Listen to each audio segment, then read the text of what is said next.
Shalom saudara, haleluya. Selamat datang ke siri pembelajaran apologetik.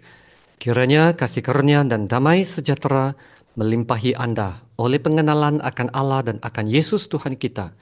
Kita berada dalam siri kematian dan kebangkitan Yesus. Kita sedang berbicara tentang kesatuan kita dengan Yesus dalam kematian dan kebangkitannya. Yesus mati dan bangkit, mengalahkan kuasa-kuasa dosa, maut, dan iblis. Kerana kita disatukan dengan Yesus, kita juga mengalahkan kuasa-kuasa dosa, maut, dan iblis. Dalam dua edisi yang lepas, kita telah melihat bagaimana kita telah mengalahkan kuasa dosa dan maut. Nah, sekarang kita lihat pula bagaimana kebangkitan Yesus mengalahkan iblis dan segala kuasa-kuasa kegelapannya. Amin. Setelah bersama-sama dengan murid-murid selepas kebangkitannya, Yesus terangkat kembali ke syurga. Ya, Yesus memang berada di syurga sekarang, tetapi bukan sekadar berada di syurga sahaja. Sebab kalau Yesus sekadar berada di syurga, maka Yesus adalah sama dengan orang-orang percaya yang akan dibangkitkan dan diangkat ke syurga. Alkitab mengatakan beberapa kali bahawa setelah Yesus diangkat ke syurga, Yesus duduk di sebelah kanan Allah Bapa. Ya, duduk di sebelah kanan Allah Bapa. Apa maksudnya? Duduk di sebelah kanan Allah. Nah, itulah kedudukan yang tertinggi, kedudukan yang termulia, kedudukan yang setara dan sedarjat dengan Allah Bapa. Dengan ini, kebangkitan Yesus juga membuktikan bahawa Yesus adalah Tuhan yang setara dengan Allah Bapa. Bukan satu peringkat lebih rendah dari Allah Bapa, bukan juga satu peringkat lebih tinggi dari Allah Bapa, tetapi adalah setara dan sederajat. Kita harus bersyukur kerana Yesus sekarang duduk di sebelah kanan Allah dan memiliki kedudukan yang tertinggi. Ini bermakna tidak ada suatu kuasa atau penguasa atau pemerintah atau suatu pribadi lain yang lebih tinggi dari Tuhan Yesus. Yesuslah yang tertinggi. Dan kerana itu, Yesus dapat mengatasi segala kuasa yang ada, sama ada yang wujud sekarang maupun yang akan datang. Maka saudara, kematian dan kebangkitan Yesus sangat membuktikan kekuasaan Yesus mengatasi segala musuh-musuhnya, sehingga semuanya berada di bawah kakinya. Nah, sila perhatikan ayat Ibrani 10 ayat 12 dan 13 ini ya. Dalam ayat 12 berkata dalam Ibrani 10, tetapi ia setelah mempersembahkan hanya satu korban sahaja kerana dosa, ia duduk untuk selama-lamanya di sebelah kanan Allah. Dan sekarang ia hanya menantikan saatnya di mana musuh-musuhnya akan dijadikan tumpuan kakinya. Amin. Dan juga di dalam surat Efesus bab 1, dalam doa Paulus kepada jemaat Efesus, Paulus mendoakan supaya mereka mengenal betapa hebat kuasa Tuhan bagi orang yang percaya. Ya, kuasa apa yang dimaksudkan? Yaitu ayat 20 mengatakan kuasa yang dikerjakannya di dalam Kristus dengan membangkitkan dia dari antara orang mati dan mendudukkan dia di sebelah kanannya di sorga, yaitu jauh lebih tinggi dari segala pemerintah dan penguasa dan kekuasaan dan kerajaan dan tiap-tiap nama yang dapat disebut. Bukan hanya di dunia ini saja, melainkan juga di dunia yang akan datang. Dan ayat 22, dan segala sesuatu telah diletakkannya di bawah kaki Kristus. Haleluya. melalui kebangkitan Yesus yang sekarang duduk di sebelah kanan Allah Bapa. Yesus berada di tempat kemenangan. Haleluya. Berada di tempat yang berkuasa. Berada di tempat yang bertakhta di atas segala-galanya. Haleluya. Apakah kesan semua ini untuk kita yang percaya? Oleh kerana kita telah disatukan dengan Yesus dalam kematian dan kebangkitan Yesus, maka kita juga dapat mengatasi segala kuasa-kuasa kegelapan dan hidup dalam kemenangan. Amin. Ya, hidup dalam kemenangan. Ya. Malah Alkitab mengatakan bahawa kita adalah lebih dari orang-orang yang menang oleh Dia mengasihi kita. Kalau saya dapat memberi contoh ini ya, kita masuk dalam perlawanan bola sepak Piala Dunia lah. Kita sekarang di peringkat final. Ya, kita yang kecil melawan pemain-pemain kuasa besar. Nah, sudah pastinya perlawanan akhir ini menjadi tontonan umum yang disaksikan seluruh dunia ya. Semua pemain mengambil tempat masing-masing, mahu memulakan sepakan pertama. Tapi sebelum referee tiup whistle, kita telah diisytiharkan pemenang. Baik, kita belum tendang bola itu, belum sepak, belum sentuh bola itu, tapi sudah diisytiharkan pemenang. Itulah maksudnya. Tanpa usaha kita, kemenangan itu sudah menjadi milik kita. Kerana apa yang Yesus telah lakukan untuk kita melalui kematian dan kebangkitannya. Nah, begitulah kata Paulus di Kolose 2 ayat 15. Yaitu melalui kematian dan kebangkitan Yesus, Yesus telah melucuti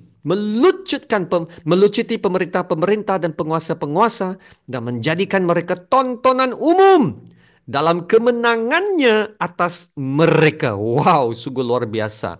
Ya, sesungguhnya ya keselamatan untuk semua manusia bukannya berdasarkan usaha kita, bukannya berdasarkan keagamaan kita, amal baik kita, tetapi apa yang Yesus telah lakukan untuk kita. Amin.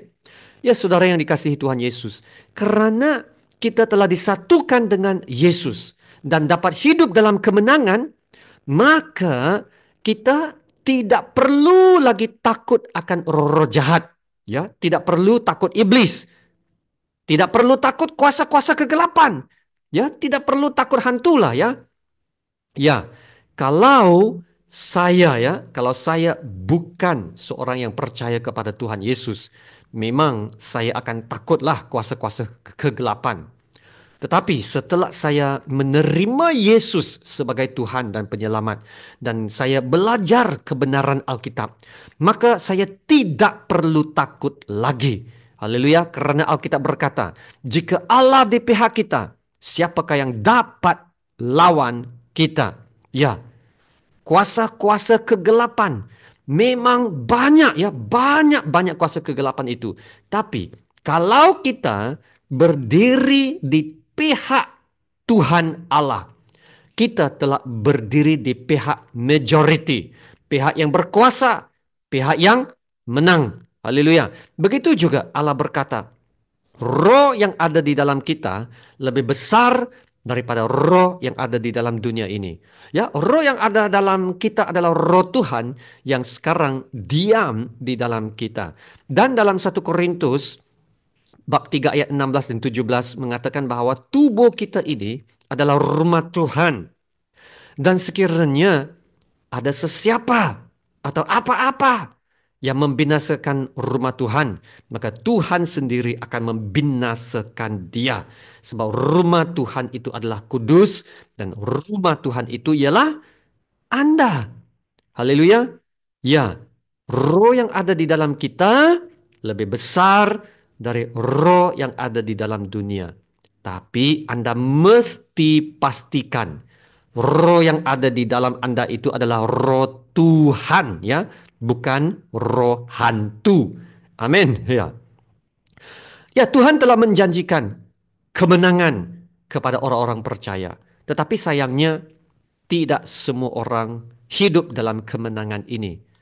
Ya, kenapa ada orang Kristen yang masih tidak dapat melawan iblis? Nah, satu daripada sebabnya adalah karena kehidupannya yang masih belum berserah sepenuhnya kepada Tuhan Allah Bapa. Ya, kehidupannya yang masih mau menikmati keseronokan dunia dan yang mahu memenuhi keinginan daging. Dan karena itu, hidupnya masih di bawah pengaruh dunia. Dan kita tahu, tuan dunia ini adalah iblis. Maka orang itu masih hidup dalam kawalan iblis dan tidak dapat memiliki kemenangan yang sepenuhnya. Nah, katakan saya bagi satu contoh. Kalau selepas Anda makan dan Anda tinggalkan sisa-sisa makanan di atas meja, selepas beberapa hari, siapa yang akan datang makan sisa-sisa makanan itu? Ya, sudah pastinya semut, lipas, dan tikus. Ya, kita boleh beli racun penyembuh, Rexac ya, dan matikan semut, lipas dan tikus itu. Tetapi beberapa hari kemudian, semua serangga ini akan datang kembali juga. Jadi saudara, untuk mengelakkan hal ini terjadi, kita mesti bersihkan meja makan itu. Bersihkan dan buangkan segala kekotoran di atas meja itu. Jaga kebersihan. Dan sudah pastinya semua serangga dan tikus tidak akan muncul di tempat yang bersih. Nah, kenapa ada orang Kristen yang rasanya tidak dapat menikmati kemenangan yang sepenuhnya, tidak dapat menikmati sukacita, damai sejahtera, berkat Tuhan yang sepenuhnya? Nah, satu daripada penyebabnya, sebab masih ada kekotoran dalam hidupnya. Dan itulah juga kedudukan iblis di situ. Jadi saudara yang dikasihi Tuhan Yesus, kita yang sudah memiliki keselamatan, kita harus menjaga kekudusan hidup kita supaya dapat terus hidup dalam kemenangan yang sejati, kemenangan yang ada di dalam Yesus ya. Ya saudara, kita harus menjaga kekudusan hidup. Dengarlah firman Tuhan dalam Yakobus 4 ayat 7 sampai 8 ini mengatakan, karena itu, tunduklah kepada Allah dan lawanlah iblis, maka ia akan lari daripadamu. Ya, haleluya, iblis boleh lari daripadamu, saudara. Mendekatlah kepada Allah dan ia akan mendekat kepadamu. Tahirkanlah tanganmu, hai kamu orang-orang berdosa, dan sucikanlah hatimu, hai kamu yang mendua hati. Ya saudara, ambillah petikan ini sebagai pegangan hidup Anda.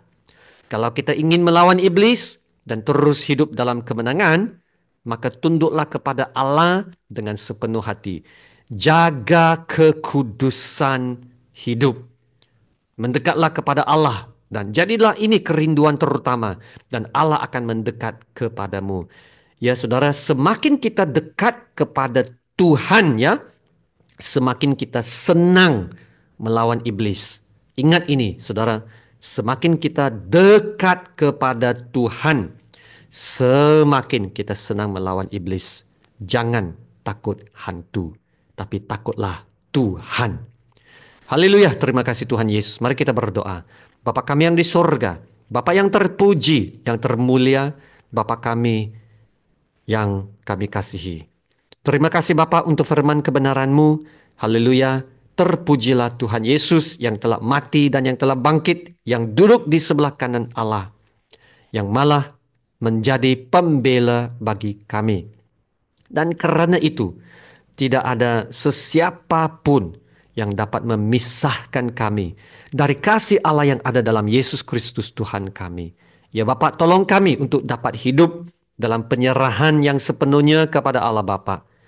Tolong perbaharui iman kami untuk lebih mau mendekati Allah, merindukan dan mengutamakan Tuhan Yesus. Haleluya. Terima kasih Bapa. Dalam nama Tuhan Yesus yang termulia, kami berdoa dan ucap syukur. Amin.